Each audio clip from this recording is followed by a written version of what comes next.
Good morning, welcome back friends. कैसे हैं दोस्तों? हम इस भाग में हम लोग चैप्टर 16 की बात करेंगे, है ना, जो क्लास 11 की है, biology digestion and absorption chapter है। ओके, तो इस भाग में हम लोग क्या क्या पढ़ेंगे जो हम लोग खास कर ध्यान देंगे। इस चैप्टर में हमें पढ़नी है डाइजेस्टिव सिस्टम के बारे में। डाइजेस्टिव सिस्टम के बारे में पढ़ेंगे, किस तरीके से फूड का डाइजेशन होता है, उसका जो डाइजेस्टेड जो फूड है उसका एब्जॉर्प्शन किस रूप में होता है, किस प्रोडक्ट के रूप में होता है, जो देखेंगे। उसके बाद डाइजेस्टिव सिस्टम के अंतर्गत जो होने वाली जो बीमारियां होती है उसके बारे में अध्ययन करेंगे, यानी कि डिसऑर्डर पढ़ेंगे। तो हम लोग सबसे पहले हम लोग देखते हैं कि डाइजेशन एंड एब्जॉर्प्शन में सबसे पहला जो चैप्टर है उसकी फर्स्ट पेज नंबर आपका क्या हो गया, डेट इज पेज नंबर देख लेना है ना। डाइजेस्टिव डाइजेशन एंड एब्जॉर्प्शन इसमें दिया हुआ नहीं है ना, मैंने कट कर दिया है। चलिए आइए हम लोग पढ़ते हैं डाइजेशन एंड एब्जॉर्प्शन। फर्स्ट और लाइन कही गई है, food is one of the basic requirement of all living organism. हम लोग जानते हैं कि जितने भी सजीव जीव होते हैं, यानी कि जितने भी लिविंग ऑर्गेनिज्म होते हैं, जितने भी जीवित जो प्राणी होते हैं, उनके लिए सबसे जो आधार जो ज़रूरत है, तो सबसे महत्वपूर्ण है कि उनका आधार है क्या है, बहुत ज़रूरतमंद चीज़ है, फूड है। हम लोग जानते हैं भोजन है। The major component of food are carbohydrate. सबसे ज़्यादा मात्रा में जो फूड टेक करते हैं किस न्यूट्रिएंट्स के रूप में, कार्बोहाइड्रेट, प्रोटीन्स, फैट्स में टेक करते हैं। यहाँ तक कि वो विटामिन्स मिनरल्स भी छोटे छोटे अमाउंट में टेक करते हैं। तो ज़्यादा मात्रा में जो करता है उसे मैक्रोमोलिकुल्स, और जो कम क्वांटिटीज़ में माइक्रोमोलिकुल्स कहा जाता है। फूड क्या करते हैं? फूड जो है एनर्जी प्रोवाइड करती है, organic materials for growth and repair of tissues. जो फूड एनर्जी प्रोवाइड करती है, साथ ही साथ जो उनके जो कार्बनिक जो पदार्थ होते हैं, यानी कि ऑर्गेनिक मटेरियल्स होते हैं जिसमें कार्बन का अमाउंट होता है, वो क्या करते हैं, वो शरीर को वृद्धि करते हैं, टिश्यू को बनाते हैं, है ना। तो वाटर भी टेक इन, तो हम लोग साथ ही साथ वाटर को भी टेक करते हैं। ये वाटर जो होते हैं ये मेटाबॉलिक रेगुलेटर होते हैं, उनका जो काम होता है मेटाबॉलिक प्रोसेस में काफ़ी इम्पॉर्टेंट रोल होता है। And also prevents dehydration of the body. वो क्या करते हैं, हमारे बॉडी को डिहाइड्रेट करते हैं, यानी कि लॉस जो वाटर है उसका क्या करते हैं, हमारे शरीर से लॉस कर देते हैं। Biomacromolecules in food cannot be utilize by our body in their original form. हम लोग सीधे रूप से हम लोग जितने भी बायोमैक्रोमोलिक्यूल्स हैं, यानी कि कार्बोहाइड्रेट, फैट्स, प्रोटीन्स जिनसे मिलते हैं, हम उनको सीधे रूप से हम लोग क्या कर सकते हैं, उसका यूटिलाइज नहीं कर सकते हैं, यानी कि यूज नहीं कर सकते, उपयोग उसका नहीं कर सकते हैं। तो इसको हम लोग सीधे ओरिजिनल उसके फॉर्म में बायोमैक्रोमोलिक्यूल का जो फूड है, हम लोग उसको सीधे सही रूप में, ओरिजिनल रूप में, वास्तविक रूप में हम लोग तो ग्रहण कर नहीं सकते हैं। तो इसीलिए हम लोग इसे सिंपल करना पड़ता है, यानी कि जो कॉम्प्लेक्स फॉर्म है सिंपल करना पड़ता है। कॉम्प्लेक्स को सिंपल में लाने के लिए इसे तोड़ना पड़ता है, ब्रोकन डाउन करना पड़ता है। They have to be broken down and convert into simple substance in the digestive system, और उसे सिंपल सब्सटेंस में चेंज कर दिया जाता है। इस प्रोसेस में क्या होता है, this process of conversion of complex food substance to simple absorbable forms to called digestion. जब कॉम्प्लेक्स से सिंपल बन जाते हैं तो उस सिंपल पदार्थों को क्या किया जाता है कि एब्जॉर्ब कर लिया जाता है, यानी कि उसे अवशोषित कर लिया जाता है। And is carried out by our digestive system by mechanical and biochemical method. ये जो प्रोसेस जो इसमें संलग्न होते हैं डाइजेस्टिव सिस्टम में, ये क्रिया जो होती है मैकेनिकल और बायोकेमिकल।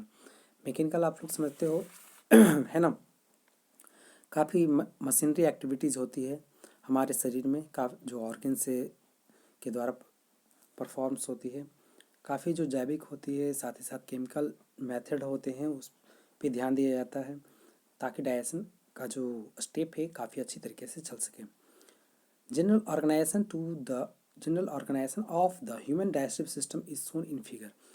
हम लोग अगर देखें तो हम लोग के शरीर में जनरल जो है डाइजेस्टिव सिस्टम का पिक्टोरियल है किस तरीके से रहता है, तो देखते हैं। तो इस तरीके से हम लोग का जो डाइजेस्टिव सिस्टम है इस तरीके से हमारे बॉडी में रहता है, ठीक है। तो ये जनरल ऑर्गेनाइजेशन है हमारे ह्यूमन डाइजेस्टिव सिस्टम का। तो खासकर हम लोग जो फिगर में हमने देखा जो आपको 16.1 में दिया हुआ था। डाइजेस्टिव सिस्टम क्या है? The human digestive system consist, human का जो डाइजेस्टिव सिस्टम है उसमें एलिमेंट्री कैनाल और क्या होते हैं, बहुत सारे ग्लैंड होते हैं, उसे एसोसिएटेड ग्लैंड कहा जाता है। यानी कि डीएस जो होता है, यानी कि डाइजेस्टिव सिस्टम एलिमेंट्री कैनाल और एसोसिएटेड ग्लैंड का इंक्लूडिंग पार्ट है। फर्स्ट ऑफ ऑल हम एलिमेंट्री कैनाल पर ध्यान देंगे। एलिमेंट्री कैनाल क्या होते हैं, उसे गट्स भी कहा जाता है। ये शुरू कहाँ से होता है, ये माउथ से शुरू होता है ना, और पीछे की ओर एनस की ओर जा करके लास्ट होता है। The mouth leads to the buccal cavity और ओरल कैविटी। माउथ आगे की ओर बकल कैविटी में खुलता है, जिसे ओरल कैविटी भी कहा जाता है। हमारे माउथ के अंदर एक स्पेस है जहाँ पर फूड को रखते हैं, उसे ही बकल कैविटी कहा जाता है। The oral cavity has a number of teeth. उसमें क्या है, बहुत सारे टीथ हैं, मस्कुलर टंग है ना, और वो जो टूथ हैं, यानी कि उसमें जो दांत हैं, है ना। टूथ और टीथ में क्या अंतर है, टूथ आपका सिंगुलर हुआ, टीथ आपका प्लूरल हुआ। टूथ जो होते हैं जॉ बोन से क्या होते हैं, जॉ बोन के अंदर ढसे होते हैं, यानी कि उससे जुड़े होते हैं। This type of attachment is called thecodont. इस प्रकार के जब जॉ से टीथ जो है उसमें धस करके जुड़े रहना होता है, तो उस फेनोमेनन को, उस घटना को थिकोडोंट कहा जाता है। क्या कहा जाता है, थिकोडोंट कहा जाता है। ज़्यादातर जो मैमल्स होते हैं इंक्लूडिंग ह्यूमन बींग्स फॉर्म, उसमें 2 तरीके के जो दांत होते हैं पूरे लाइफ स्पान में ये देखने को मिलती है ना। एक सेट क्या होता है, एक सेट जो होता है उसमें जो टीथ होता है उसे टेम्पररी मिल्क कहते हैं। टेम्पररी मिल्क और डेसिडुअस टीथ कहते हैं ना। टेम्पररी टीथ कहो, मिल्क टीथ कहो, या तो डेसिडुअस टीथ कहते हैं। ये जो टीथ होते हैं, जो दूधिया जो दांत होता है, हम आप लोग भी जानते हैं कि दूधिया दांत को रिप्लेस करके परमानेंट टीथ उभर आते हैं। ये जो होता है 6 साल के बाद जनरली होने लगता है। This type of dentition is called diphyodont, यानी कि एक बार मिल्क टीथ, एक बार परमानेंट टीथ। इस कंडीशन को डाइफायोडोंट कहा जाता है। लेकिन पार्टिकुलर तरीके से पूरे के पूरे हमारे शरीर में डाइफायोडोंट नहीं है, कुछ मोनोफायोडोंट भी है। मोनोफायोडोंट जो होते हैं सिर्फ, मतलब मोनोफायोडोंट हम लोग इसलिए कह सकते हैं क्योंकि कुछ दांत जो है लाइफ स्पान में सिर्फ एक ही बार उभरते हैं। एन एडल्ट जनरली, लेकिन एनसीईआरटी में है डाइफायोडोंट, तो हमें डाइफायोडोंट ही ध्यान में रखना है। एन एडल्ट ह्यूमन में कितने जो टीथ होते हैं, 32 परमानेंट टीथ होते हैं। उनमें 4 प्रकार के ये होते हैं। जो हेटेरोडोंट होते हैं, हेटेरोडोंट डेंटिशन उसे कहा जाता है, इसमें दांत का जो डेंटिशन है अलग अलग मैनर्स में होता है, जिसका नाम है, अगर दांत का अगर देखते हैं टीथ का जो नेमिंग है, इंसीजर्स है। इंसीजर्स आई से रिप्रेजेंट करता है, आई सिंबल है। केनाइन सी से है, प्रीमोलर्स पी एम से, मोलर्स आपका एम से। अगर इसे अरेंजमेंट देखें तो इस टीथ का जो मैनर है अपर और लोअर जा दोनों की ओर है। हमारे माउथ के ऊपर और लोअर दोनों जाओ में ये एकत्रित है। अगर देखें तो इनका जो डेंटल फार्मूला होता है 2123 अपॉन 2123 होता है। Okay. The hard chewing surface of the teeth made up of enamel. जो सबसे ऊपर का जो पार्ट होता है दांत का, वो इनामेल होता है, सबसे हार्ड होता है। जो टीथ का सरफेस होता है वो चबाने में कार्य करता है ना। वो क्या करता है, फूड को मैस्टिकेट करता है, फूड को चबाने में मदद करता है। The tongue is freely movable muscular organ. ये क्या है, टंग एक फ्री के रूप में एकदम पूरी तरीके से काफ़ी फ्री है, क्योंकि लंबा फ्लैप जैसा है ना। ये अच्छी तरीके से मूव कर सकता है, मसल्स से बना हुआ है ऑर्गन, है ना। तो टंग is a freely muscular organ, जो आपको ओरल कैविटी का जो आपको फ्लोर है ना, to the floor of the oral cavity by the frenulum, frenulum से जुड़ा हुआ है। यानी कि जो टंग है फ्रेनुलम से आपको आपको क्या रहता है, जुड़ा रहता है। अपर सरफेस अगर देखते हैं टंग का, तो उसमें काफ़ी छोटे छोटे प्रोजेक्शंस होते हैं, काफ़ी छोटे छोटे उभार देखने को मिलते हैं, जिसमें अलग अलग प्रकार के टेस्ट बड पाए जाते हैं। उसे पैपिली कहा जाता है। हाँ, जो some of which were taste bud दिखिए दिया हुआ है आप में, इसमें टेस्ट बड पाए जाते हैं। बहुत सारे पैपला होते हैं, है ना, fungiform, filiform, vallate, foliate, ये सब पैपला उसमें पाए जाते हैं। तो इस तरीके से हमने देखा, फर्स्ट पेज देखा हमने, है ना। अब जो है हम लोग थर्ड पेज की ओर बढ़ते हैं। थर्ड पेज में है, आगे की ओर हम लोग देखते हैं। सेकेंड पेज का जो लास्ट था कि, चलिए आगे की ओर चलिए देखिए, है ना। सेकेंड पेज का जो हमने लास्ट पैरा था वो नहीं देखा। The oral cavity Leeds into A short फैरिंग्स। Oral cavity जो है आगे की ओर फैरिंग्स की ओर खुलते हैं, और फैरिंग्स के द्वारा क्या करते हैं, फूड और एयर दोनों रास्ता, मतलब कि फैरिंग्स से एक रास्ता बन जाता है। फैरिंग्स एक रास्ता होता है जहाँ से फूड और एयर दोनों साथ साथ गुजरते हैं, कॉमनली गुजरते हैं। Oesophagus and the trachea, oesophagus जो है फूड पाइप कहा जाता है, जबकि ट्रैकिया जो है विंड पाइप कहा जाता है। अब ये किसको लीड करते हैं, जो हमें थर्ड पेज में देखनी है। हाँ, तो इस तरीके से ट्रैकिया जो है यानी कि फैरिंग्स आपको इस तरीके से ओपन होता है विंड पाइप और फूड पाइप में आगे की ओर बढ़ करके। A cartilaginous flap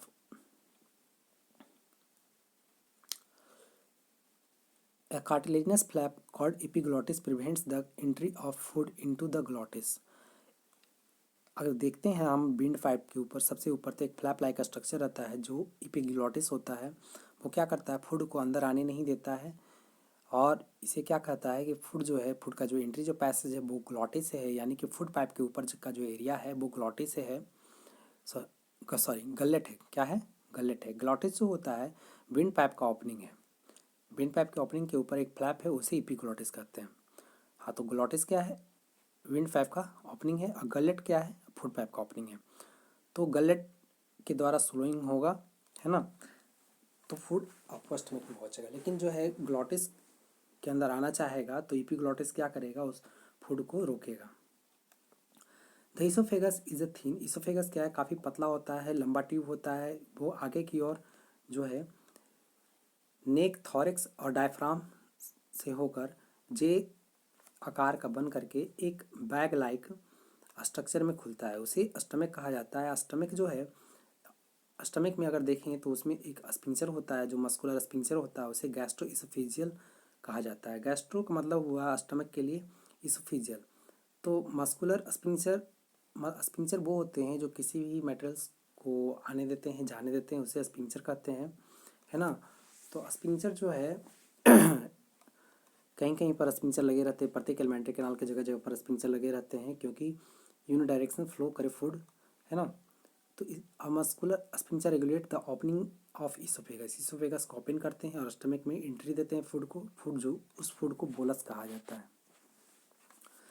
the stomach located in the upper left, stomach जो होता है लेफ्ट की ओर होता है। हम लोग कोई भी डायग्राम बनाते हैं तो वेंट्रल रीजन बनाते हैं, यानी कि पेट की तरफ से बनाते हैं। तो पेट की तरफ से अगर देखेंगे तो स्टमक जो है आपका लेफ्ट साइड है, जब पूरे हम लोग के पेट के पोर्शन में, है ना, यानी कि एब्डोमिनल कैविटी में, यानी कि स्टमक का जो कैविटी है उसे एब्डोमिनल कैविटी कहा जाता है। उसमें अपर लेफ्ट की ओर, ऊपर की ओर, लेफ्ट की ओर है, जिसमें जो है अगर देखेंगे तो उनके तीन हिस्से हैं स्टमक के, कार्डिक, फंडस और पाइलोरिक। कार्डिक जो है जहाँ पर इसोफेगस ओपन होता है, फंडस रीजन और pyloric reason.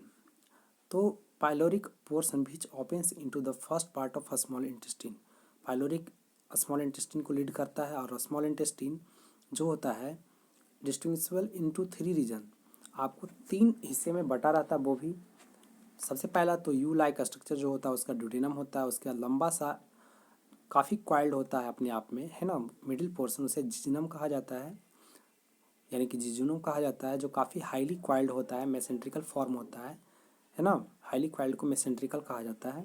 The opening of the stomach into the duodenum is guard by the pyloric sphincter. The opening of the stomach into the duodenum, तो stomach का जो ओपनिंग होता है जब ड्यूडेनम में खुलता है तो वहाँ पर एक स्पिंक्चर होता है। तो स्टमक है, ये देखिए डायग्राम में दिया हुआ है, ये इसोफेगस है, ये फंडस हिस्सा है जहाँ पर एयर गैसेस भरे रहते हैं, ये एंट्री एरिया है, कार्डिक है जहाँ से फूड आती है आपको इसोफेगस से स्टमक में, पाइलोरिक है के ऊपर ये बॉडी वाला पार्ट होता है, ये हिस्से में फूड रहता है। ये जो लास्ट पार्ट है पाइलोरिक का एंट्रम है, और ये कैनाल हिस्स है, और यहाँ से स्मॉल इंटेस्टिन स्टार्ट होती है। ये यू लाइक स्ट्रक्चर है जहाँ पर आपको स्पिंक्चर्स पाए जाते हैं। तो इस तरीके से हमें जो देखनी है, the opening of the stomach into the duodenum is guarded by pyloric sphincter, तो यहाँ पर पाइलोरिक स्पिंक्चर पाए जाते हैं, है ना।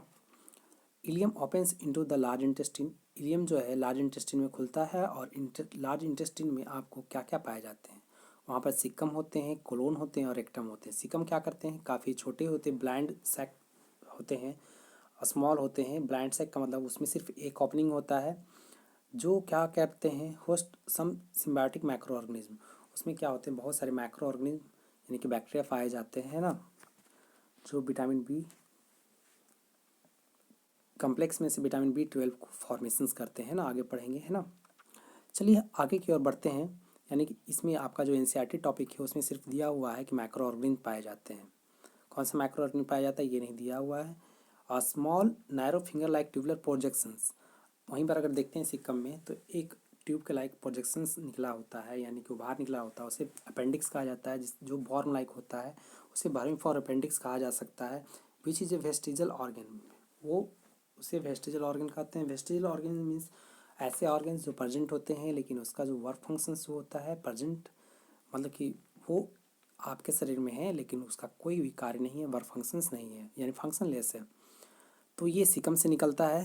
The caecum opens into the colon, caecum आगे की ओर कोलोन में लीड करता है, यानी कि सिकम जो है कोलोन की ओर बढ़ता है, यानी कि और कोलोन जो है आगे डिवाइड होकर के 3 पार्ट्स में बढ़ जाते हैं। आगे की ओर ऊपर की ओर जो बढ़ते जाते हैं उसे असेंडिंग कोलोन कहा जाता है, और जो हॉरिजॉन्टल फॉर्म लेते हैं उसे ट्रांसवर्स कोलोन, और नीचे की ओर आते हुए डिसेंडिंग कोलोन। डिसेंडिंग कोलोन क्या करता है, रेक्टम को ओपन करता है, और इस तरीके से लास्टली जो है हम लोग एनस तक पहुंच जाते हैं जो एलिमेंट्री कनाल का डिस्टल एंड है, यानी कि लास्ट टर्मिनल पार्ट है।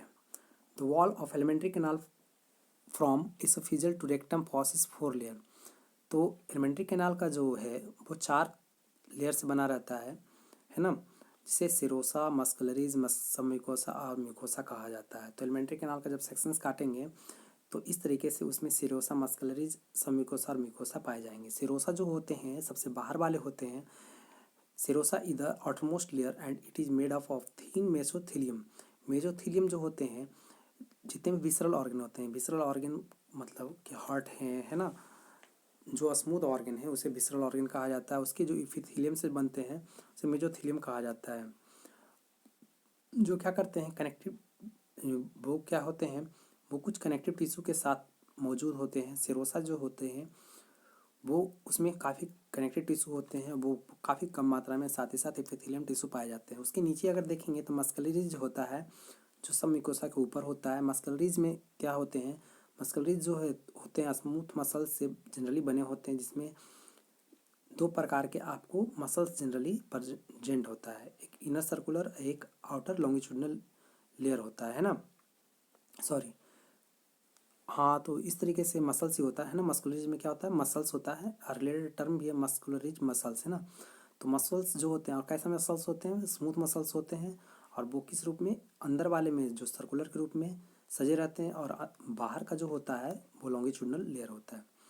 लास्टली जो है ऑब्लिक मसल्स लेयर की अगर बात करते हैं, एंड ऑब्लिक मसल्स लेयर में be present in the some region. कभी कभी क्या होता है, ऑब्लिक मसल्स तिरछा तिरछा मसल्स होता है ना, जो इस तरीके से तिरछा तिरछा होता है, डायगोनली होता है।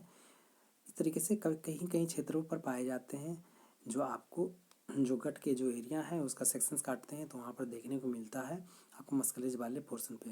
उसके बाद सब म्यूकोसा वाले पार्ट पे आते हैं, तो वो सब म्यूकोसा आपको लूज कनेक्टिव टिश्यू से आपको बना होता है ना। तो इस तरीके से लूज कनेक्टिव टिश्यू से बने होते हैं, जिसमें क्या होता है, लूज कनेक्टिव टिश्यू से जो बने होते हैं उसमें नर्व्स, ब्लड और लिम्फ पाए जाते हैं। चलिए तो देखते हैं कि आपका क्या क्या है, गट का डाइसेक्शन देखते हैं, यानी कि एलिमेंट्री कैनाल का जब सेक्शन काटते हैं तो देखिए 260 पेज नंबर में है। सबसे बाहर का जो एरिया है वो सिरोसा है ना, और सबसे अंदर का जो है जहाँ से फूड जाता है वो ल्यूमेन है ना। इसोफेगस का ये ओपनिंग एरिया है ना, एक प्रकार का एक खाली एरिया, ब्लैंक एरिया है जहाँ से फूड मटेरियल्स इंटर करता है, ये ल्यूमेन कहलाता है। अब बाहर से अंदर की ओर देखते हैं तो सबसे बाहर सिरोसा है, हमने बताया ही। सिरोसा के अंदर मस्कुलरीज है जो इनर सर्कुलर और आउटर लॉन्गिट्यूडनल से बना हुआ है, जो मस्कुलरीज है। उसका सब म्यूकोसा पार्ट है, उस जहाँ पर blood vessels, nerves, lymph vessels ये सब पाए जाते हैं। ओके, उसके बाद आपका जो म्यूकोसा है, ठीक है। तो इस तरीके से हमने देखा, लास्टली ल्यूमेन है। तो इस तरीके से डायसेक्शन देखा हमने गट का। अब आगे की ओर बढ़ते हैं तो इन ड्यूडेनम, ड्यूडेनम में क्या होता है, एक ग्लैंड्स होता है। Gland are also present in submucosa. In duodenum glands are also present in submucosa, यानी कि सब म्यूकोसा में अगर देखते हैं तो वहाँ पर ग्लैंड्स भी पाए जाते हैं, जो कौन से ऑर्गन में, जनरली ड्यूडेनम में पाया जाता है। The inner most layer lining the lumen of the alimentary canal is the mucosa. सबसे अंदर का जो पार्ट होता है वो म्यूकोसा होता है। एलिमेंट्री कैनाल का सबसे आंतरिक हिस्सा म्यूकोसा कहलाता है। ये म्यूकोसा जो होते हैं काफ़ी इरेगुलर फोल्ड देखने को मिलते हैं। इरेगुलर फोल्ड क्या होता है, चलिए देखते हैं। चलिए, इरेगुलर फोल्ड आखिर क्या होता है। जैसे अंदर की ओर अगर देखेंगे तो इस तरीके से इरेगुलर जो होते हैं, इस तरीके से ऐसे ऐसे होता है ना। चलिए, ये अच्छा नहीं है। ये मान लीजिए कि ये लेयर है ना, तो इसका जो लेयर होता है काफ़ी ऊपर नीचे इस तरीके से आपको काफ़ी रफ होता है। तो इस तरीके से जो इसका जो लेयर जो हुआ काफ़ी रफ हुआ, इस तरीके से जो इसका लेयर, इसे क्या कहा जा सकता है, इरेगुलर लेयर कहा जा सकता है। ओके, उसे रुगी कहा जाता है। ये स्टमक में पाए जाते हैं, कोई दिक्कत। तो ये फिंगर लाइक प्रोजेक्शंस अगर होंगे, है ना, यहाँ पर देखने को मिलेगा। अगर इरेगुलर फोल्ड रहता है तो उसे रुगी कहा जाता है। ये जनरली स्टमक में होता है। This layer forms irregular fold. Mucosa का जो हिस्सा है काफ़ी इरेगुलर फॉर्म बनाते हैं, कहाँ पर, स्टमक में। और अगर देखते हैं फिंगर लाइक अगर स्ट्रक्चर मौजूद रहता है स्मॉल इंटेस्टिन में, तो वो भिलाई कहलाता है। उनका काम होता है सरफेस एरिया को बढ़ा देना, अपने सतह को बढ़ाना, ताकि फूड का जो अवशोषण हो सके, काफ़ी ज़्यादा मात्रा में हो सके, जो लेवल है वो काफ़ी ज़्यादा हो जाएगा। The cells lining the villi produce numerous microscopic projections. वहाँ पर देखेंगे काफ़ी छोटे छोटे फॉर्म्स में उभार निकले होते हैं, उसे माइक्रोविलाई कहा जाता है, क्योंकि ये काफ़ी छोटा होता है। ये ब्रश बॉर्डर के जैसा होता है, ब्रश बॉर्डर एपिथेलियम टिश्यू के जैसा होता है ना। दिज मॉडिफिकेशंस क्या करते हैं, इनके जो अलग अलग प्रकार के जो इनके जो चेंजिंग है वो क्या करते हैं, सरफेस एरिया को हमेशा बढ़ाते हैं। ओके, भिलाई भिलाई के बारे में और थोड़ी सी जानकारी हम लोग ग्रहण करते हैं। Villi are supplied with network of capillary. Villi के अंदर क्या होते हैं, कैपिलरीज मौजूद होते हैं। उसमें क्या होते हैं कैपिलरीज क्या करता है, आप तो जानते हैं कैपिलरीज के अंदर क्या क्या होती है। कैपिलरी जो होता है आर्टरी और वेन के बीच का कनेक्टर्स होता है, वहाँ से ऑक्सीजन आपको CO2 में इंटरचेंज करता है। सबसे ज़्यादा आपको क्या होता है, प्रेशर होता है, काफ़ी ज़्यादा अल्ट्रा फिल्ट्रेशंस होता है। तो ये जो आप भिलाई देख रहे हो है ना, ये भिलाई देख रहे हैं, तो इसके अंदर ये ल्यूमेन है ना, सॉरी लैक्टियल्स है, जो लिम्फ का पार्ट है। यहाँ पर देखते हैं ये वेसल्स है, आर्टरीज है, आर्टरी रेड वाला है, वेन जो है ब्लू वाला है, और दोनों के बीच में है ये आपका कैपिलरीज है। ओके, तो इस तरीके से यहाँ पर जो कैपिलरीज हैं, आपको भिलाई में कैपिलरीज का नेटवर्क देखने को मिलेगा। काफ़ी यहाँ पर लिम्फ का वेसल्स भी देखने को मिलेगा, जिससे लैक्टियल्स कहेंगे, जो फैट्स को क्या करेंगे, जनरली एब्जॉर्ब करेंगे। Mucosal epithelium has goblet cells. Mucosal epithelium में यहाँ पर गॉबलेट सेल्स पाए जाएंगे, जो क्या करेगा, म्यूकस रिलीज करेगा, ताकि जो है लुब्रिकेशन में मदद करेगा। लुब्रिकेशन यानी कि फूड लुब्रिकेशन में मदद करेगा, ताकि फूड को जो है काफ़ी जो है मुलायम बना दे। Mucosa also forms gland in the stomach. Mucosa कहाँ कहाँ पर पाए जाते हैं, म्यूकोसा स्टमक में पाए जाते हैं, है ना, गैस्ट्रिक ग्लैंड। और जनरली जो है यह आपको crypts and crypts in between the base of villi in the intestine. तो ये इंटेस्टीन में जो basis of villi in the intestine crypts, देखिए स्टमक में था तो गैस्ट्रिक ग्लैंड में हम लोग देखते ही थे कि वहाँ पर क्या था, डैट इज म्यूकोसा रिलीज होता था। और अगर देखते हैं इंटेस्टिन में देखते हैं तो वहाँ पर भी क्रिप्टस ऑफ लिवर कुहन होता है, जो क्रिप्टस के रूप में आपको बेसिस के रूप में मौजूद होते हैं। तो इस तरीके से हमने देखा कि मस्कुलरिज है आपको, उसके पहले सेरोसा यानी कि सेरोसा, मस्कुलरिज, म्यूकोसा। म्यूकोसा जो है ये 4 लेयर जो है उनका अलग अलग जो रूपांतरित फॉर्म है, यानी कि अलग अलग प्रकार का चेंजिंग फॉर्म है, चेंजिंग रूप है, यानी कि रूपांतरित प्रकार है, और उसके अलग अलग प्रकार के करने के अंदाज कार्य होते हैं। ओके, तो इस तरीके से हमने देखा कि एलिमेंट्री कैनाल में 4 तरीके के लेयर मौजूद होते हैं, उनके अलग अलग भागों में। अब हम लोग अगले वाले सेक्शंस में डाइजेस्टिव ग्लैंड पढ़ेंगे। अगले वाले भागों में डाइजेस्टिव ग्लैंड पढ़ेंगे। डाइजेस्टिव ग्लैंड में हम लोग देखेंगे कि डाइजेस्टिव ग्लैंड कौन है। तो सलेवरी ग्लैंड पढ़ेंगे, स्टमक का जो ग्लैंड है, गैस्ट्रिक ग्लैंड, आपको लीवर, गॉल ब्लैडर, पैंक्रियाज, ये सब हम लोग देखेंगे। इंटेस्टिनल ग्लैंड ये सब देखेंगे, उसके बाद डाइजेशन एंड एब्जॉर्प्शन देखेंगे। तो हम लोग अगले भाग में मिलते हैं, है ना। तो बने रहिए, वॉच करते रहिए। धन्यवाद।